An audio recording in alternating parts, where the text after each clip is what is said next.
Ինչպեսի Գյումրի եք ուզում տեսնեք, ինչ ակնկալիքով եք ձեր ընտրությունը կատարել։ Մենք կուզենք տեսնենք նորմալ գայդով Գյումրի, անվտանգ տերով Գյումրի, որնոր կրնայարնի մենակ մի հոգին, Վարդան Ղուկասյանը, որ քաղաքի մար ամեն ինչ կենե։ Հիմա անտերը։ Հիմա անտերը Գյումրի։ Էլի անդեր չի, էլի իր խոսքը ամենտեղ կանցնի, քաղաքի համար գցավը շատ է պաշտոնի չէ, բայց եթե ինքը ընդրվի, կերնի ավելի լավ։ Մի բան էլ հարցնեմ, էլի Սարիկ Մինասյանը Արցախի վերաբերյալ հայտարարություն էր տարած ասել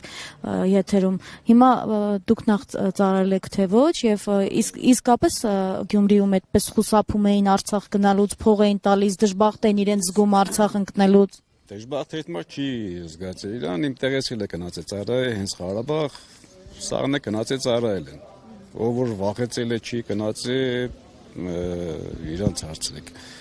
Բայց այդպես համատարած բնույթ է կրել, որտեվ այստեղից շատ հերոսներ են եղել։ Ես հիշում եմ 2016 թվականին էլ առաջնակիզը մեր Գյումրեցոնք են եղել, տերնական ծոնք են եղել։ Հա, ջրականում զոհված փոխգնդապետ էլ Սա բոլորս ենք շատ մարդիկ են եղել Գյումրուց։ Այդ առաջնակիզը։ Մեզ որ վախենալու հեշմար չի վախեցել, հեշմար նու գնացել են։ Այսինքն վիրավորական է այդ հայտարարությունը։ Վիրավորական է, բա ինչ։ Խնդրեմ։